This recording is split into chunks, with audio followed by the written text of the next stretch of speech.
Who did the heirs to vast fortunes in the distant and austere 19th century truly love?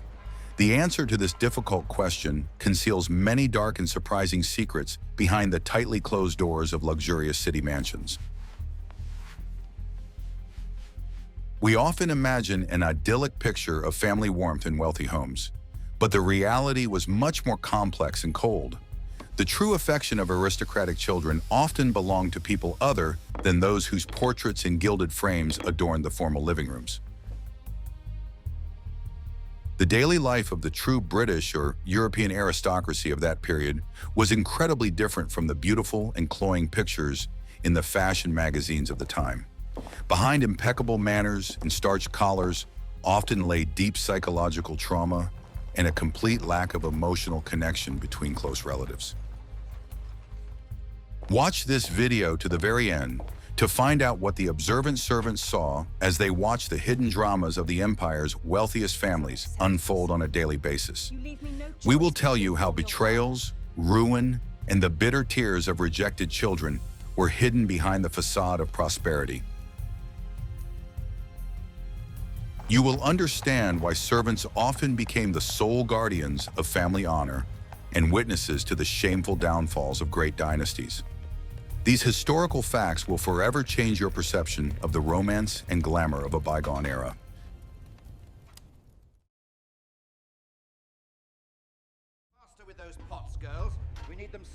The hidden truth that everyone keeps quiet about is the strict division of servants into classes. In a Victorian home, there was a strict system of subordination reminiscent of army ranks. At the top of this ladder was the butler, who managed all male affairs in the house. The housekeeper was in charge of the female staff, supervising cleaning, laundry, and cooking. However, the women responsible for educating the heirs occupied a completely unique position outside this usual hierarchy. These workers were not subordinate to either the housekeeper or the butler, receiving orders directly from the lady of the house. This situation caused intense envy and discontent among the rest of the servants on the lower floors. The maids and cooks considered the governesses arrogant because they ate separately and did not participate in dirty work. Their status was even emphasized by their clothing, which was made of better quality fabric and had a more elegant cut. In huge estates, two rival camps formed, separated by staircases and long corridors. The salaries of such employees significantly exceeded the earnings of ordinary maids or kitchen assistants. In addition to money, they received full board, including food, accommodation, and materials for sewing uniforms.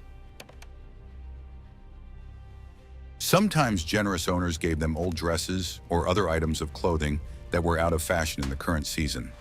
Such gifts were often carefully altered and worn for years, emphasizing the special status of the owner.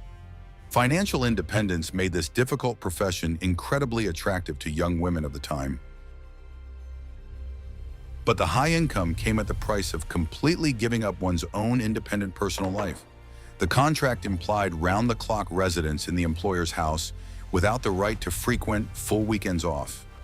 Meetings with relatives were allowed extremely rarely, usually once or twice a year on major church holidays.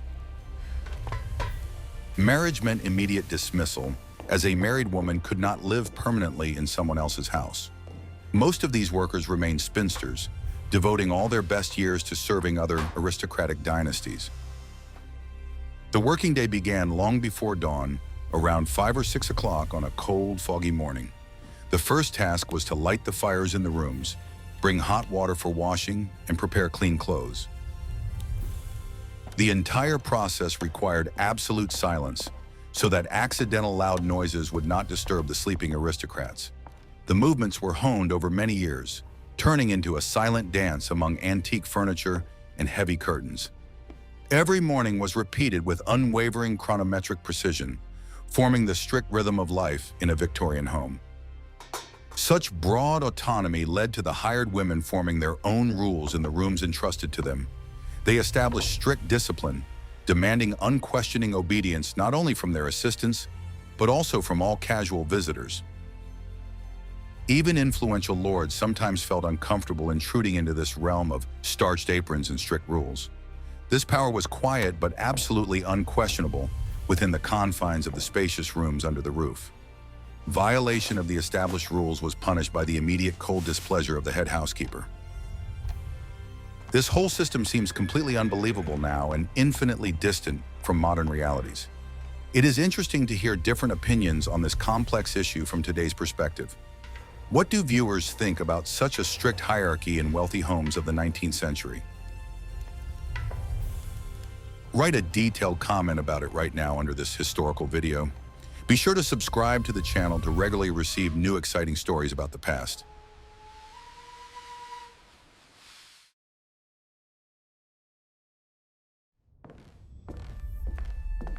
What lies behind a beautiful picture often turns out to be a harsh, monotonous daily routine. The upper floors of a Victorian mansion were a separate, closed world with its own specific architecture. The central element of the modest interior was a huge wicker basket for regular sewing and mending of clothes. In the evenings, by the dim light of a lamp, the workers sat for long hours mending small items of everyday clothing. Needles, threads of different colors, and wooden mushroom-shaped tools for darning socks were their main working tools. Thin clothing wore out very quickly, so the repair process was practically continuous, day after day. This monotonous work was often accompanied by quiet conversations or the singing of old English folk songs.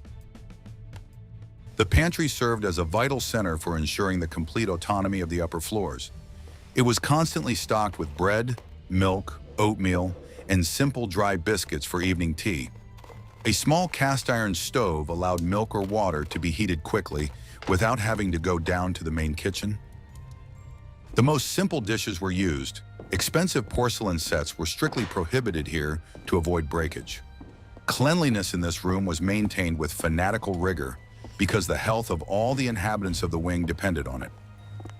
Along the long, dim corridor were huge wooden wardrobes for storing seasonal clothing and bed linen. They smelled strongly of mothballs, dried mountain lavender, and fresh cedar shavings, which protected the fabrics from voracious moths. Each wooden shelf was neatly labeled, and the contents were stacked in neat piles with perfect geometric precision. Twice a year, a comprehensive inventory was conducted, with items carefully sorted, aired in the bright sun, and put back in place. This ritual required a significant amount of free time and physical effort from all available staff. The toys of those harsh times were strikingly different from modern mass-produced items. They were mainly heavy blocks, wooden rocking horses, expensive dolls in elaborate outfits, and tin soldiers. All these fragile items required very careful handling, regular cleaning, and careful storage in wooden chests.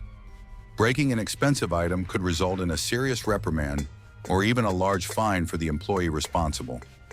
Therefore, playtime was strictly regulated, and the process was always closely monitored by adults. The medical corner in such remote rooms resembled a miniature pharmacy with many glass vials. Castor oil, dried chamomile, mustard plasters, cotton bandages, and various ointments for severe bruises were stored here for years. The use of these remedies required basic medical knowledge, which was passed on from experienced women to young, inexperienced assistants. Visits to a qualified doctor were expensive, so the servants tried to cope with minor ailments on their own modest means. Every worker had to be able to quickly recognize the first symptoms of a cold and take all necessary measures. Gradually, these spacious rooms turned into isolated fortresses, living by their own absolutely inviolable laws.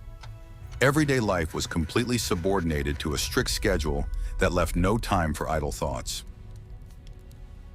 The next chapter will describe in detail how this isolation affected the psychological state of the inhabitants of the huge house. Are you interested in finding out why strict isolation became the most difficult test for the servants of that time? Such living conditions seem simply unbearable and frightening to modern people today.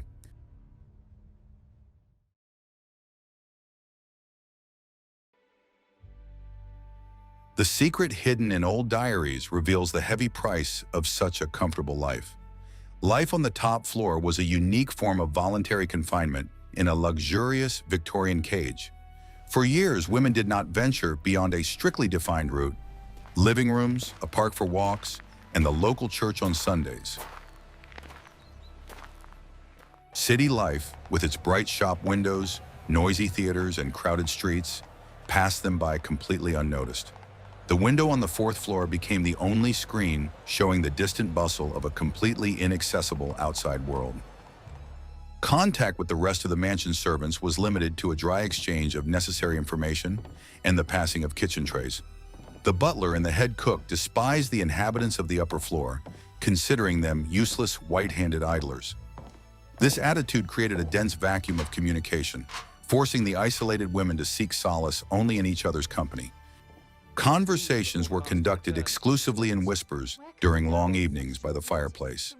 When all the day's chores were finally completed, the topics of conversation were fading memories of their native lands, discussions of novels they had read, and petty gossip about the owners.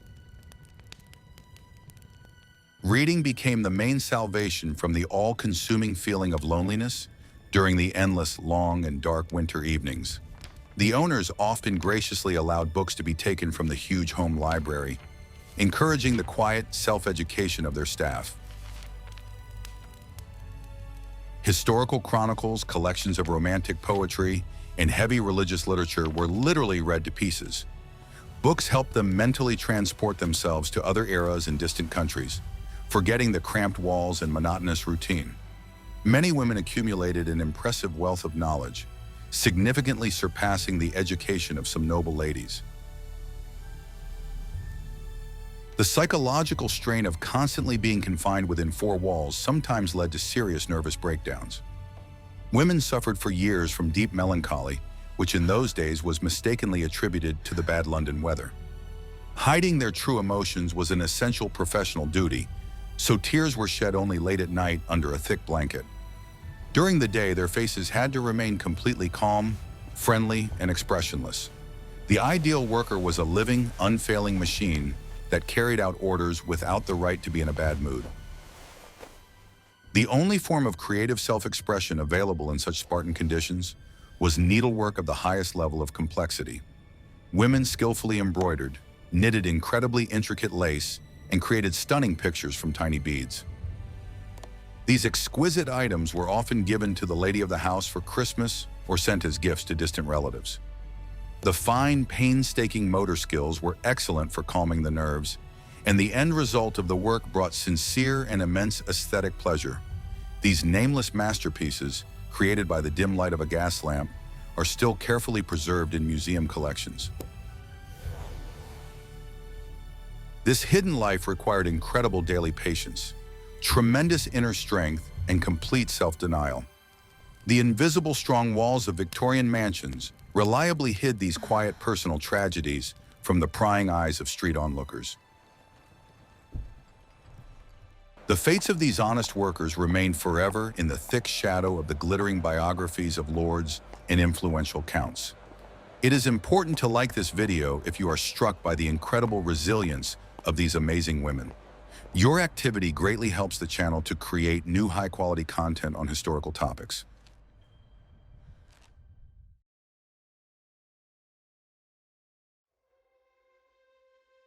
The government does not want people to know how cruel the laws were within private English estates.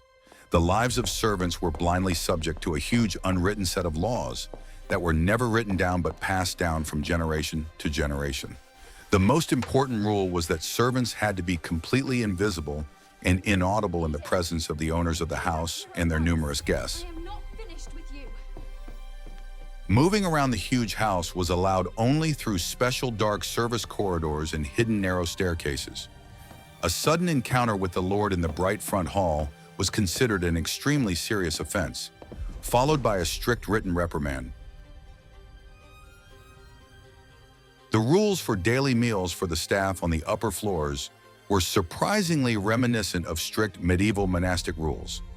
Simple meals were served strictly at specific times, and being even a few minutes late deprived the worker of her rightful hot meal. While seated at the long table, it was strictly forbidden to talk loudly, laugh openly, clatter iron cutlery, or discuss the owners. The oldest chief worker always sat at the head of the table, strictly controlling the manners and posture of her younger assistants. Meals were always held in an atmosphere of stifling silence, interrupted only by short, quiet requests to pass the salt or dry bread.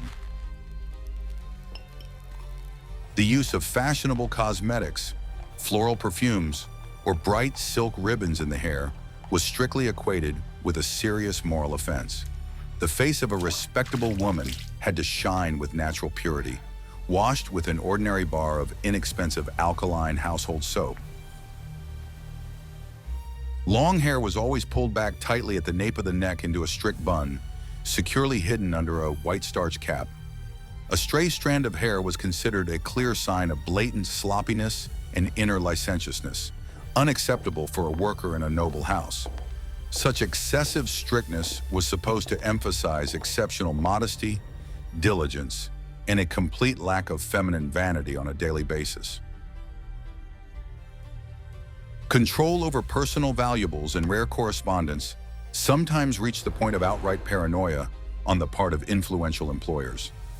The senior housekeeper, or even the noble mistress herself, had every legal right to search the wooden chest with belongings at any time. The search was usually conducted for hidden stolen items, illicit pulp novels, or letters from random secret admirers. The presence of any inappropriate small item was a compelling reason for immediate termination of the employment contract without severance pay. There was no such thing as personal privacy in a wealthy Victorian home, which was replaced by total round-the-clock control. Such strict military discipline helped maintain perfect visual order in the huge multi-story London mansions. The next chapter will describe in detail how the arduous process of daily cleaning throughout the building took place. What incredible physical trials did these fragile women have to endure every single day in these luxurious interiors? These documented facts will make you look at the familiar, prosperous life of the 19th century in a completely new way.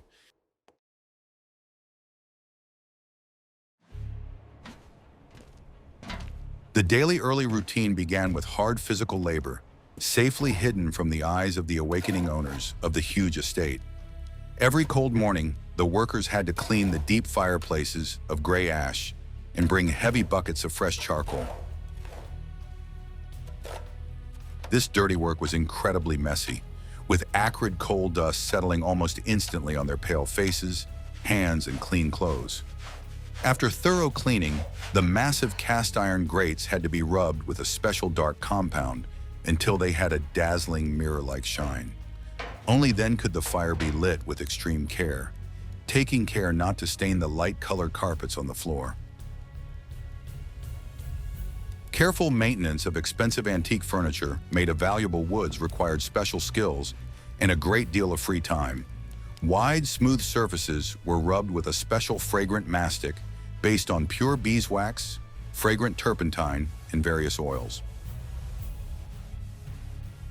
This thick mixture had to be rubbed in for a long time with soft woolen cloths until a smooth, deep, and noble shine appeared on the varnish.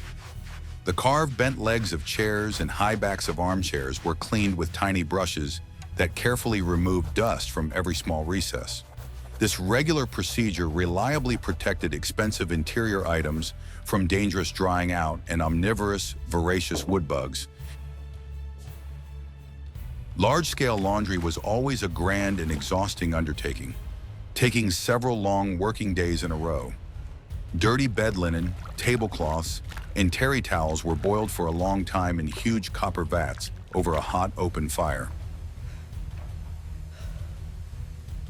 The tall windows in aristocratic homes were regularly washed with special care to ensure their perfect glass transparency. In large industrial cities, thick, greasy soot from factory chimneys and smoky coal stoves constantly settled on the smooth glass. The sudden discovery of a mouse in the chambers of a noble lord was considered an indelible disgrace for all the staff responsible for daily cleaning. Strict maintenance of perfect sanitation always required constant vigilance and a huge number of preventive measures. All this hard work was done in complete silence, completely unnoticed by the hosts relaxing in the living room. Dirty buckets, mops, and wet rags were not to be seen by the important guests of the luxurious estate. The illusion of a magical, self-cleaning house was created through the enormous effort and constant fatigue of thousands of unknown hired workers. This endless cycle of daily cleaning maintained the grandeur of the empire at the simplest and most invisible domestic level. The labor of these silent women was at the very foundation of the glittering Victorian world that is described today in classic novels.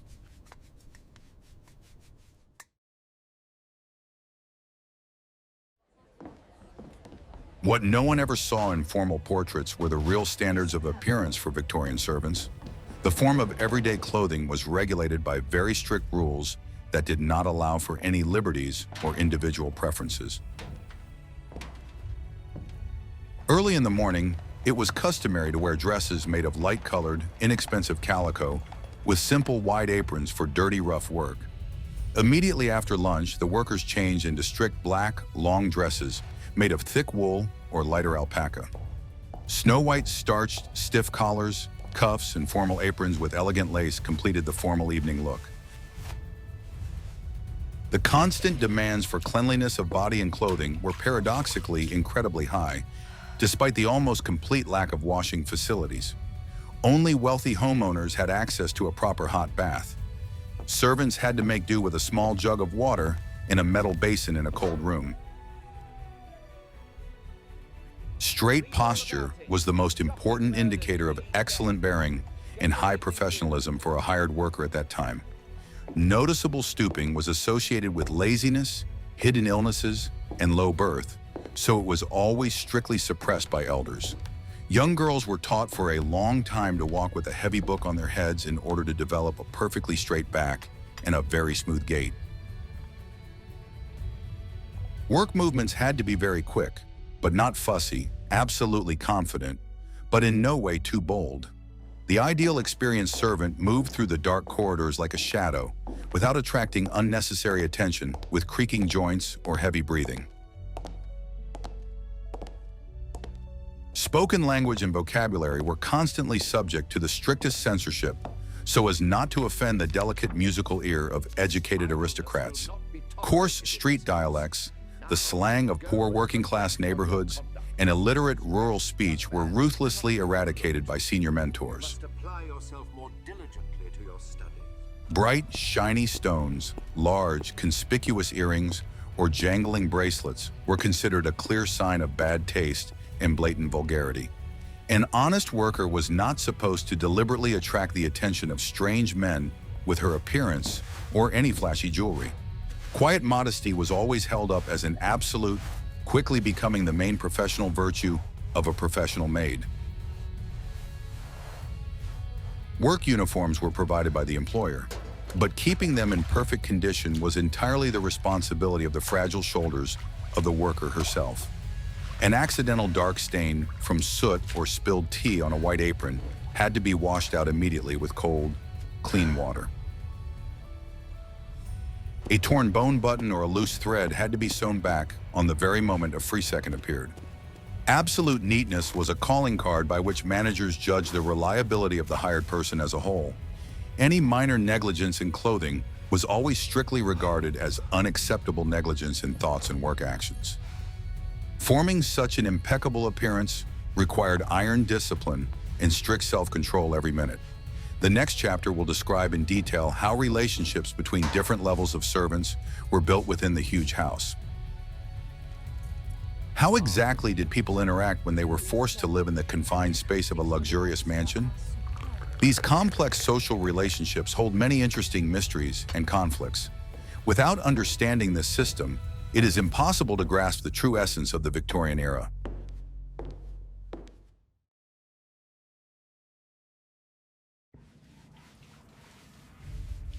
The damp basements and cramped attics of a Victorian house were a constant arena for complex social games and secret intrigues.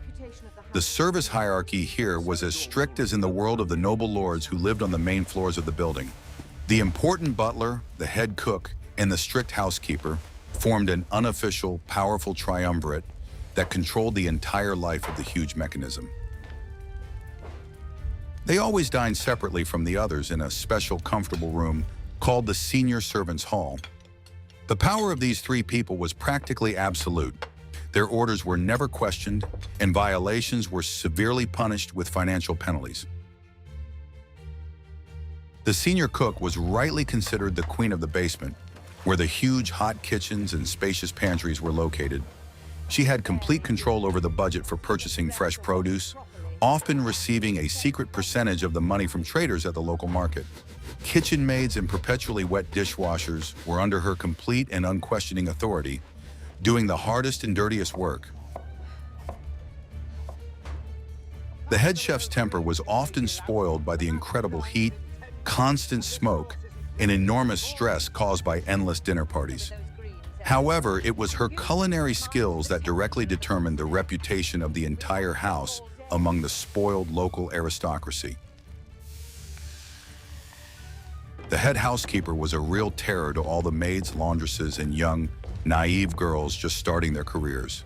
She regularly checked the quality of the cleaning, running her finger in a white glove along the highest cornices and hard-to-reach shelves. She was in complete charge of the huge stocks of clean linen, bars of soap, tallow candles, and all the necessary household items. The housekeeper always wore a long black silk dress, symbolizing her highest status among all the female staff. Her stern, piercing gaze made the young maids tremble with fear and work with redoubled physical strength. Minor conflicts between completely different departments of the huge household were commonplace, almost a daily routine. The hot kitchen constantly quarreled with the footmen over quickly cooling dishes, and the housekeeper argued with the laundresses over stains on the tablecloths. These constant skirmishes rarely reached the ears of the owners, being resolved within the basement world with the help of shouting or fines. The ability to cunningly maneuver between the conflicting interests of various small groups was vital for survival in the collective. Genuine friendship was extremely rare, giving way to temporary, shaky alliances against a common temporary enemy. The attitude towards young French or German women hired to teach languages was traditionally extremely suspicious and very cold. The simple English servants considered foreigners to be frivolous, cunning spies, or simply stupid upstarts who did not know local traditions. They often deliberately played petty tricks on them, hiding letters, serving cold tea, or pretending not to understand orders. Open strikes were impossible, but food suddenly became oversalted and sudden drafts slammed doors in the corridors. Experienced hosts understood these silent signals perfectly and tried very hard not to let the situation escalate into an open mass revolt. A delicate balance of fear and mutual dependence reliably maintained a fragile peace in these dark brick labyrinths. Every person in this huge house knew exactly their place, their daily duties, and the clear boundaries of what was permitted. This rigid, well-oiled system was an exact miniature copy of British class society during that historical period. Social mobility was very slow, constantly requiring years of exhausting labor and a complete renunciation of personal freedom. But it was this machine, honed over many years, that always provided the incredible level of comfort for which Victorian England was famous. Life behind the scenes of this luxury was incredibly harsh, but in its own way, very logical and extremely organized.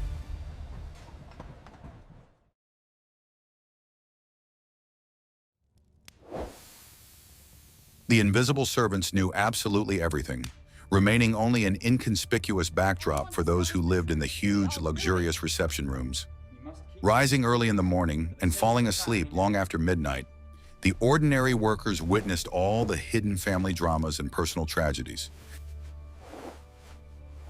They knew perfectly well which of the lords returned home heavily drunk and which of the rich ladies cried over secret love letters. This information was never discussed openly, but was passed on exclusively in whispers on dark staircases and in hot laundry rooms. Naive masters were deeply mistaken in believing that their dirty secrets were safely hidden behind the heavy oak doors of luxurious bedrooms. The daily process of dressing and undressing the aristocrats provided enormous opportunities for gathering compromising information. Silent maids and experienced valets saw bruises, old scars, signs of illness, or hidden physical defects in their employers. They knew what corsets were used for extreme waist cinching and what chemicals were used to dye gray hair. It was physically impossible to hide the truth from the person who helped you put on your shirt every morning. Trust in personal servants was simply a necessity, as without their help, an aristocrat could not even dress himself. Serving delicious food in the formal dining room was an excellent way to eavesdrop on important political or top-secret business conversations. Standing motionless against the wall with a tray, footmen memorized the names, dates, and company names that were openly discussed at the table. Gentlemen too often forgot about the physical presence of servants, perceiving them as deaf-mute interior objects or pieces of furniture.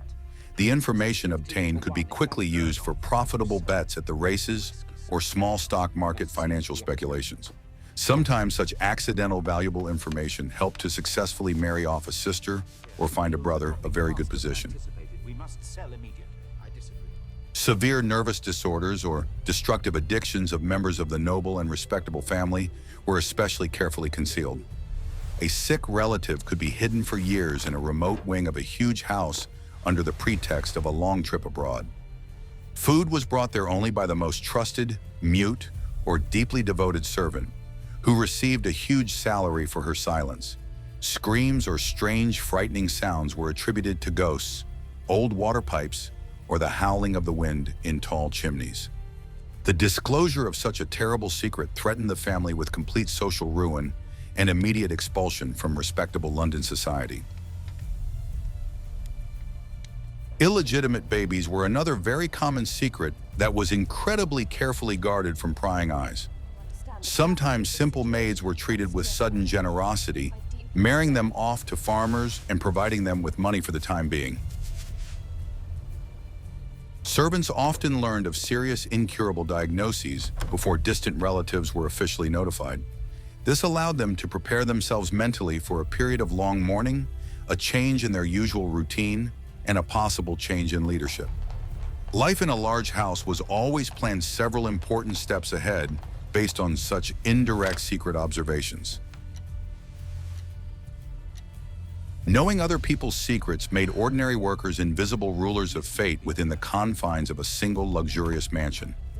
Knowledge of human weaknesses deprived powerful aristocrats of their aura of divinity in the eyes of their own hired servants. Beneath the expensive velvet and sparkling diamonds were completely ordinary people with their fears, vices, and dirty secrets. Studying this carefully hidden side of life helps us better understand the true history of the 19th century. A luxurious facade always hides a complex engineering structure of lies, money, and human passions.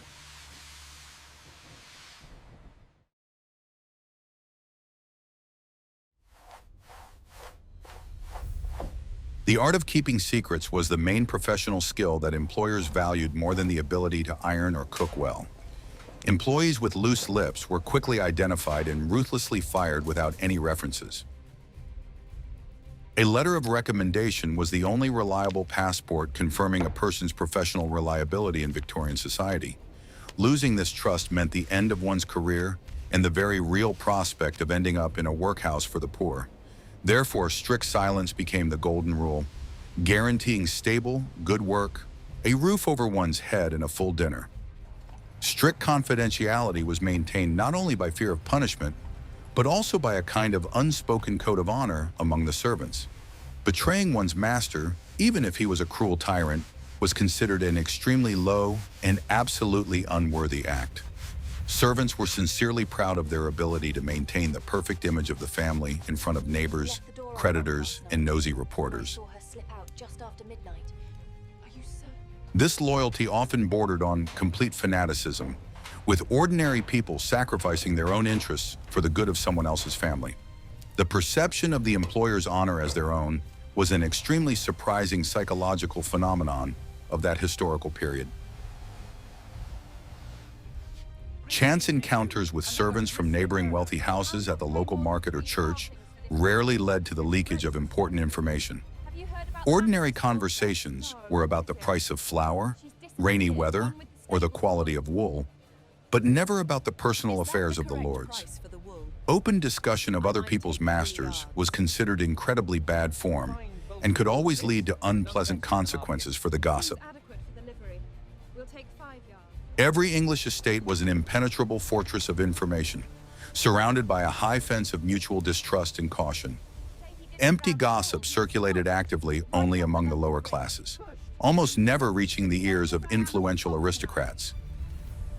When a wealthy family left bustling London and moved to a quiet country estate, all their secrets were transported along with their luggage. In the small provinces, keeping secrets was even more important, as the few neighbors knew each other very well. Hiding the lord's destructive addiction to cards in the village required incredible ingenuity and tremendous acting talent from the servants. The servants skillfully created the illusion of a perfect, happy family life, cleverly misleading the local vicar and curious neighbors. Country life was just a change of scenery for the old, long-memorized dramatic roles. Secrets were lost forever, as it was completely unacceptable to write memoirs about the lives of former masters in those days. The personal diaries of old servants found by historians are often written in complex coded language or full of innuendo. Fear of the possible wrath of powerful aristocratic families haunted ordinary people even after their official retirement. Only centuries later did modern researchers begin to unravel these riddles, piecing together the true picture of Victorian morals. Much of what really happened behind closed doors has been forever erased from human historical memory. The ability to keep silent was the basis for the survival of an entire class of service personnel in Britain. This professional ethic was formed over centuries, turning ordinary peasants into ideal keepers of secrets. Studying these rules provides the key to understanding the complexity of social relations during that historical period. The invisible facade of propriety was maintained by the titanic efforts of millions of unknown, silent people. It was an amazing era when reputation was worth more than gold, and silence was the hardest currency.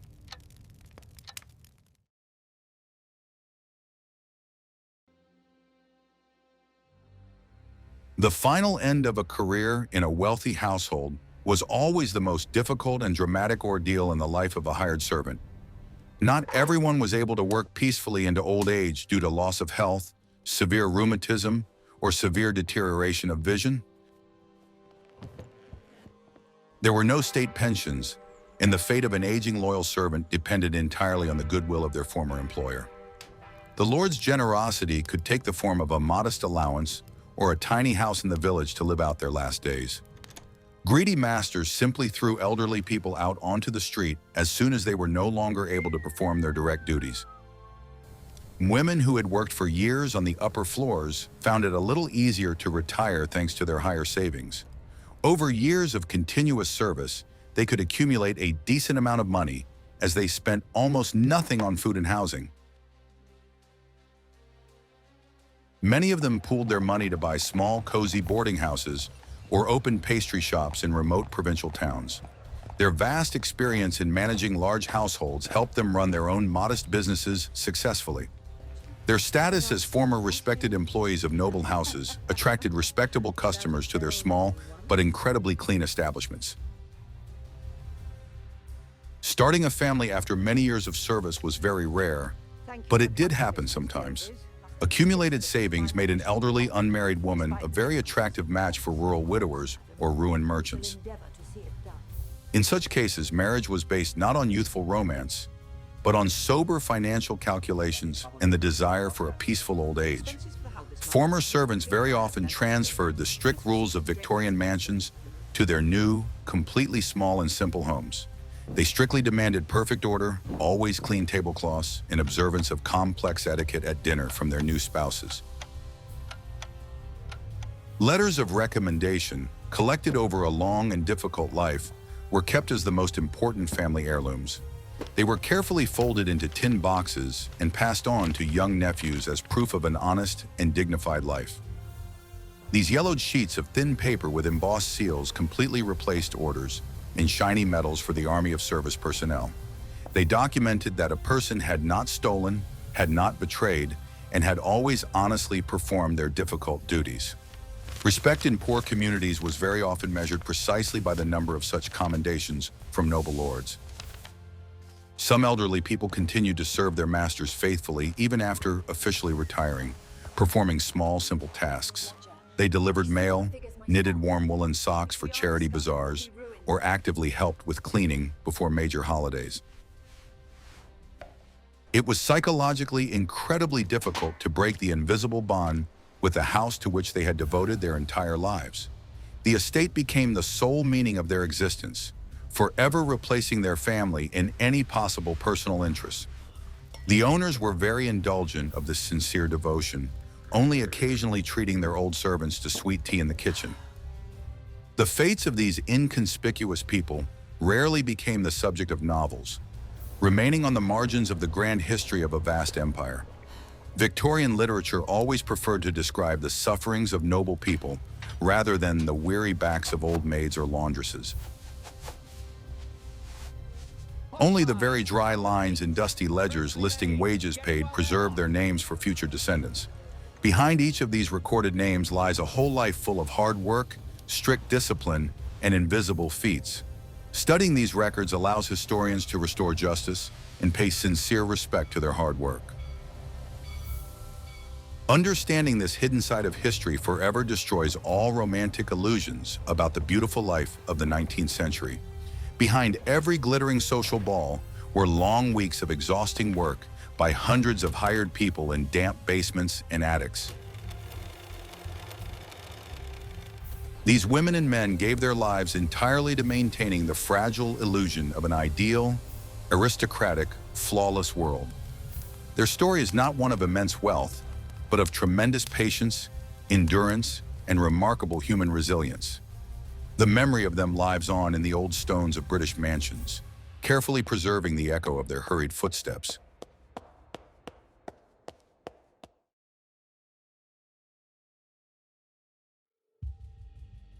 This detailed account of the hidden lives of Victorian servants opens up a whole new perspective on a well-known historical era. It immediately becomes clear that behind the opulent facades and beautiful clothes lay a harsh world of strict discipline, hard work, and self-sacrifice. A careful study of the lives of these people helps us understand the true price of the incredible comfort that the upper aristocracy of the 19th century constantly enjoyed. If you want, you can suggest new and interesting topics for future historical videos about different eras in the comments. Be sure to subscribe to the channel so you never miss new videos and are always the first to learn incredible historical facts.